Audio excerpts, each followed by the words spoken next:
Hello everyone, আসসালামু আলাইকুম। আজকে আপনাদেরকে দেখাবো ঝটপট গরুর মাংস রান্না করার রেসিপি। আমি প্রথমে কিছুটা গরুর মাংস ভালোভাবে ধুয়ে নিয়ে নেব। তারপরে দিয়ে দেব কিছুটা পেঁয়াজ কুচি, দিয়ে দেব আমি দেব জিরা বাটা, আদা রসুন বাটা, তেজপাতা, এলাচ, দারচিনি, দিয়ে দেব মরিচের গুঁড়ো, হলুদের গুঁড়ো, দিয়ে দেব পরিমাণ মতো কিছুটা লবণ, দিয়ে দেব সাদা সয়াবিন তেল। আপনারা চাইলে সরিষার তেলটা দিতে পারেন। তারপর আমি হাতের সাহায্যে ভালোভাবে মাংসটাকে মাখিয়ে নেব। তারপর সামান্য একটু পানি দিয়ে আমি মাংসটা চুলায় বসিয়ে দিয়ে মাংসটা ভালোভাবে কষিয়ে নেব। কষানো যত ভালো হবে মাংসের টেস্ট তত ভালো আসবে, তাই বেশি করে ভালো করে সুন্দর সময় নিয়ে কষাবেন। দিয়ে দেবে আলু, কারো যদি আলু ভালো না লাগে সেক্ষেত্রে আপনারা আলু না দিলেও হবে। আপনারা ভালোভাবে মাংসটা কষিয়ে নেবেন।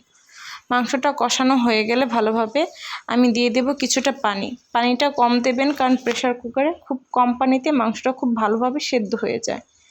পানিটা যখন ফুটে উঠবে তখন আমি প্রেশার কুকারের মুখটি বন্ধ করে দেব। বন্ধ করার পর 5 থেকে 6টা সিটি দিয়ে আমি প্রেশার কুকার খুলে নেব। তাহলেই রেডি হয়ে